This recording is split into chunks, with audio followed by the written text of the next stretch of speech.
좌우로 인사합시다. 반갑습니다. 주님의 이름으로 축복합니다.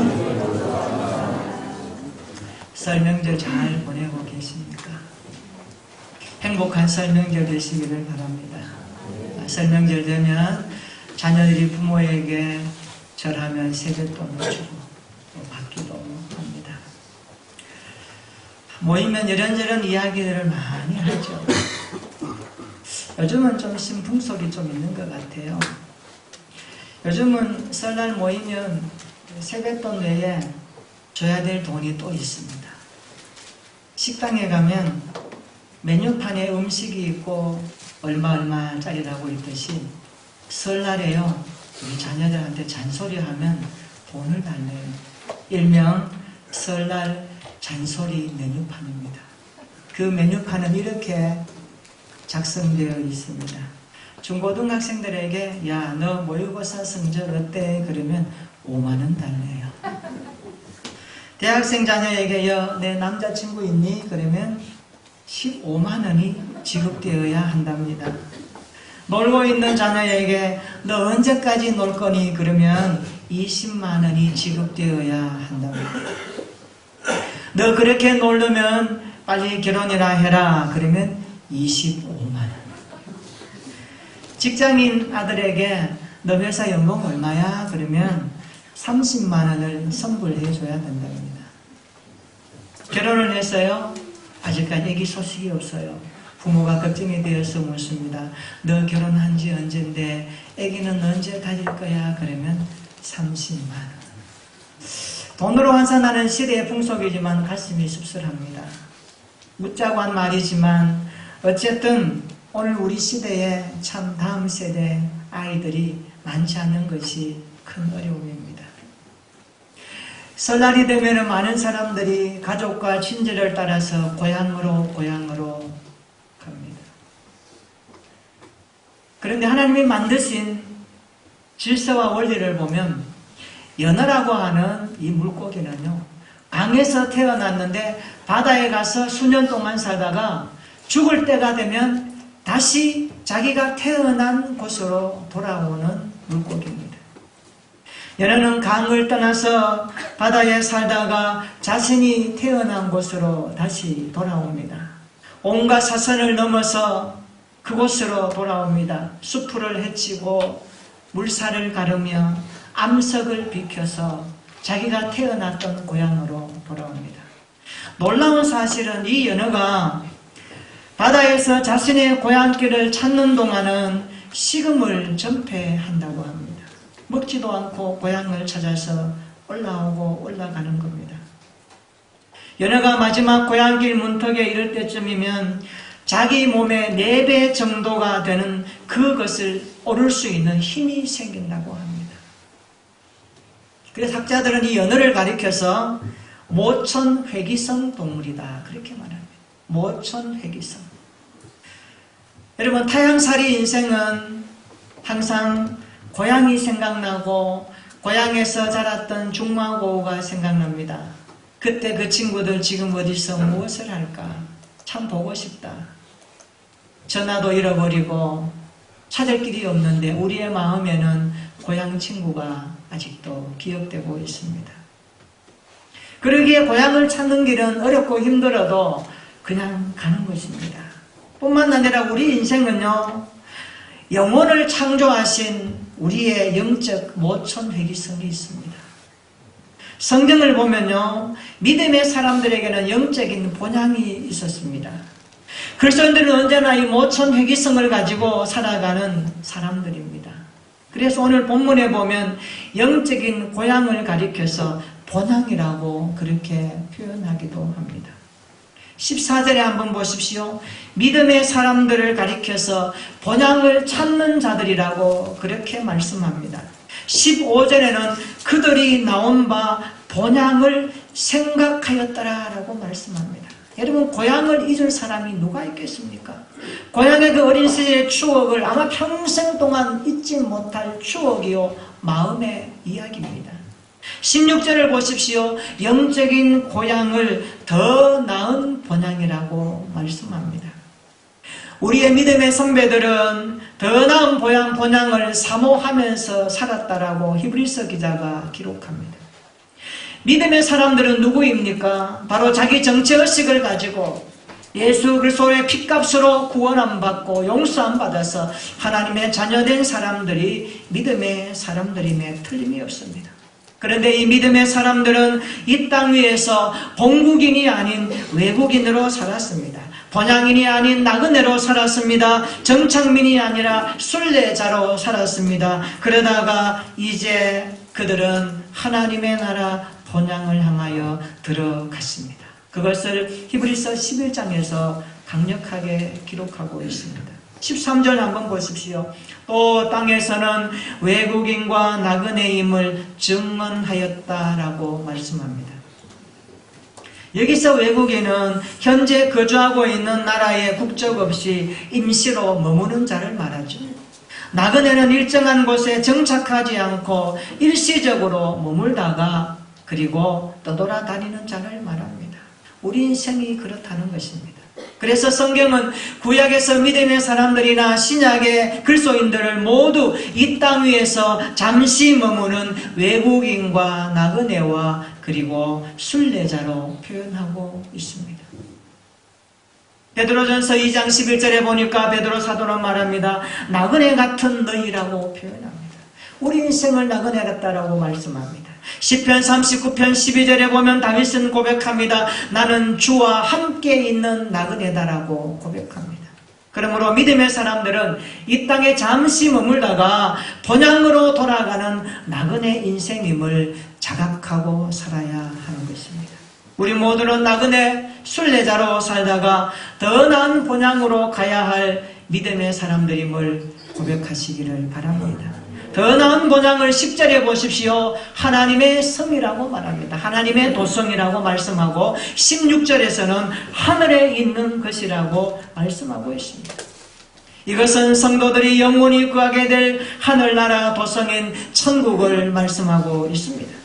요한복음 14장 2절과 요한계시록 21장 1절에 의하면 이 도성은 예수 그리스도께서 준비하신 천국이요 새하늘과 새 땅이라고 분명하게 밝혀주고 있습니다. 그러므로 성도들에게는 두 개의 시민권과 두 곳의 고향이 있습니다. 이 땅 위에 시민권과 하늘의 시민권이 있고 이 지상의 고향이 있고 천상의 본향이 있다는 것을 성경이 말씀하고 있습니다. 이 지상에서도 날마다 천상의 본향을 사모하는 우리 모두가 되기를 바랍니다. 하늘의 시민권을 가진 성도의 삶이 이 땅에서 소망을 가지고 살아가는 하루하루가 되기를 축복합니다. 우리 모두는 하늘의 시민권을 가진 본향의 사람임을 잊지 마시기를 축원합니다. 좌우로 말해 주십시다. 우리의 시민권은 하늘에 있습니다. 우리의 본향은 천국입니다. 믿으시기를 축원합니다. 천국은 영원한 하나님 나라에서 영원히 가게 되는 성도의 본향입니다. 이 나라는 믿음으로 얻게 되는 사람들이 들어갑니다. 천국의 시민권을 가진 자들이 들어갈 곳입니다. 날마다 본향을 사모하는 신앙생활 되기를 축원합니다. 하나님을 왕으로 모신 본향의 사람들이 되기를 축원합니다. 그 나라의 백성답게 그 나라의 명령에 순종하고 그 나라의 법을 지키며 살아가는 이 시대의 하나님의 사람들이 되기를 진심으로 축원합니다. 그러므로 오늘 우리는 본향을 사모하는 자로서의 믿음 생활을 잘 해야 됩니다. 어떻게 하는 것이 본향을 사모하는 신앙생활의 모습일까요? 오늘 본문을 통해서 몇 가지 교훈을 받고자 합니다. 첫째로 본향을 사모하는 믿음의 사람들은 부르심에 순종하면서 하루하루 살아야 합니다. 본문 8절 한번 읽어보겠습니다. 8절입니다. 시작. 그럼 믿음으로 아브라함은 부르심을 받았을 때에 순종하여 장래의 유업으로 받을 땅에 나아갈새 갈 바를 알지 못하고 나아갔으며. 아멘. 아브라함은 하나님이 부르셨을 때 믿음으로 응답합니다. 그가 어떻게 응답합니까? 갈 바를 알지 못했을 때에도 그는 순종하여 나갑니다. 하나님의 백성들은요, 하나님이 부르실 때에 순종해야 합니다. 하나님께서 아브라함에게 떠나라고 말씀하셨고 가라고 말씀하셨을 때 아브라함은 그대로 순종했습니다. 아브라함은 고향과 친척과 아버지 집을 떠났습니다. 여러분, 이것은 단순히 혈육의 관계를 끊으라는 것이 아닙니다. 갈대아 우리의 그 다신교 사회를 떠나라는 말씀에 그대로 순종했던 아브라함입니다. 아브라함은 갈 바를 알지 못했음에도 불구하고 떠나라는 하나님의 부르심에 전적으로 순종했던 사람입니다. 우리도 이런 신앙생활로 하나님의 부르심에 날로 순종하며 살아갈 수 있는 믿음 생활 되기를 축원합니다. 저 본향을 사모하며 부르심에 순종할 수 있는 저와 여러분들의 하루하루가 되기를 축원합니다. 본향을 사모하는 믿음 생활 두 번째는요, 비록 고난이 있어도 영원한 천성을 바라보고 살아야 하는 것입니다. 10절 한번 보십시오. 아브라함은 하나님이 계획하시고 지으실 터가 있는 성을 바랐다라고 말씀합니다. 여기 바랐음이라 이 단어가요, 미완료 시제로 되어 있습니다. 계속해서 지속적으로 날마다 바라보라는 말씀입니다. 아브라함은 하나님의 약속을 지속적으로 마음에 품고 계속하여 생각하면서 믿음의 시선을 거기에 두고 지속적으로 바라보면서 살아왔던 믿음의 선배였습니다. 그는 터가 있는 영원한 천성을 바라보고 살았습니다. 어디 아브라함뿐입니까? 13절 한번 보십시오. 이 사람들은 누구를 말합니까? 믿음의 사람들은, 본향을 사모하는 사람들은 다 믿음을 따라 죽었지만 약속의 땅, 영원한 천국을 멀리서 바라보며 살았다라고 말씀하고 있습니다. 그렇습니다. 믿음의 사람들은 날마다 하나님의 나라 본향을 바라보며 사는 자들입니다. 오늘 저와 여러분들이 날마다 이 땅 가운데 고난이 있더라도 어려움이 있더라도 그 하나님의 나라를 바라보면서 살아갈 수 있는 진정한 예배자 하나님의 사람들이 되기를 축원합니다. 우리가 이 땅에서 비록 어려움과 고난이 있어도 영원한 천성을 지속적으로 바라보는 믿음이 있기를 축원합니다. 당장 인정하기 힘들더라도 인생에서 만나게 되는 고난은 유익함이 있습니다. 여러분, 고난이 때로는 나에게 어려움이 있고 고통이 있지만, 그러나 인생에서 당장은 나에게 참 어려움도 가지만, 그러나요, 궁극적으로 멀리 보면 우리 인생에 당하는 고난이요 유익할 때가 더 많습니다. 그래서 험한 인생의 경로에서 고난을 겪은 사람일수록 그가 가진 신앙의 날개는 더 튼튼하다는 것을 우리는 깨닫지 않습니까? 지금 어떤 폭풍우가 여러분을 엄습해 오고 있습니까? 독수리가 날개의 각도를 조정하듯이 고난의 비바람이 있을 때에도 오늘 믿음의 각도를 주님께로 향할 수 있는 믿음의 사람들이 되기를 축원합니다. 여러분, 바람이 불어도 독수리는 하늘을 창공을 날아갑니다. 여러분, 인생의 비바람이 여러분에게 닥쳐도 그것을 여러분들이 뛰어넘을 수 있는 비결 하나가 있습니다. 그때 우리의 믿음의 각도를 주님께로 향할 수 있기를 축원합니다. 그래서 주님께서 우리의 인생의 고난의 비바람을 통하여서 더 높이 올라갈 수 있도록 인도하시는 그 하나님의 위대하신 손길을 체험할 수 있기를 주님의 이름으로 축원합니다. 여러분, 인생의 밤에 부르는 노래, 밤에 부르는 노래, 아침을 향한 시작입니다. 이 노래는 어둠이 물러가면 기쁨의 시로서 찬양이 됩니다. 그렇습니다. 여러분, 고난이 올 때에 그 고난 너머에 계시는 주님을 바라보고 그 어떤 환난거림이 오더라도 우리의 믿음을 주님께로 향할 수 있는 은혜의 삶이 되기를 축원합니다. 그래서 비록 고난이 오더라도 영원한 천성을 바라보면서 지속적으로 그 나라를 소망하며 살아갈 수 있는 오늘 우리의 삶이 되기를 진심으로 축원합니다. 본향을 사모하는 믿음 생활 세 번째는요, 결코 뒤돌아보지 말고 중단 없는 전진의 삶을 살아야 한다고 성경은 말씀합니다. 오늘 본문 15절에 말씀합니다. 그들은 자신의 고향으로 돌아갈 기회가 있었지만 16절의 말씀 보십시오. 이제는 더 나은 본향이 있기에 뒤돌아보지 않고 중단 없는 믿음의 행보를 계속했다라고 말씀합니다. 믿음의 사람들은 하나님께서 주신 본향을 바라보며 중단 없이 전진하고 또 전진해야 합니다. 이것을 굳게 믿으시기를 축원합니다. 우리가 구원을 받았다면 결코 뒤돌아보지 말아야 합니다. 믿음의 사람들은 결코 이전의 삶으로 되돌아가지 말아야 합니다. 롯의 아내처럼 뒤돌아보다가 낭패를 당하는 일이 없기를 바랍니다. 주님께서 말씀하십니다. 누가복음 9장 62절입니다. 손에 쟁기를 잡고 뒤를 돌아보는 자는 하나님의 나라에 합당하지 아니하니라 말씀합니다. 한번 따라서 하십시다. 결코 뒤돌아보지 맙시다. 중단 없이 전진합시다. 이것이 믿음 생활의 오늘이 되어야 합니다. 믿음 생활은 하나님 앞에서 그리고 세상에서 끊임없이 영적 전쟁의 현장입니다. 비록 실패했더라도, 비록 어려움이 있더라도 그것을 교훈 삼아서 우리는 다시 일어나 또 전진하고 또 나아가야 하는 것입니다. 뒤를 돌아보지 맙시다. 날마다 본향을 사모하며 하나님을 향하여 나아갑시다. 십자가를 붙들고 중단 없이 전진하는 삶의 신앙생활이 올 한 해도 계속되기를 축원합니다. 여러분의 가정과 직장 가운데서도 이 하나님의 말씀이 우리의 삶에 중단 없이 전진하는 말씀이 되기를 축원합니다. 일찍이 홀로 되어서 그리고 콩나물 장사하면서 시장에서 자녀들을 훌륭하게 키운 어머니 한 분이 계셨습니다. 이제는 자녀들이 장성하여 어머니에게 참 어떻게 하면 효도할까 그것만 걱정하는 자녀들입니다.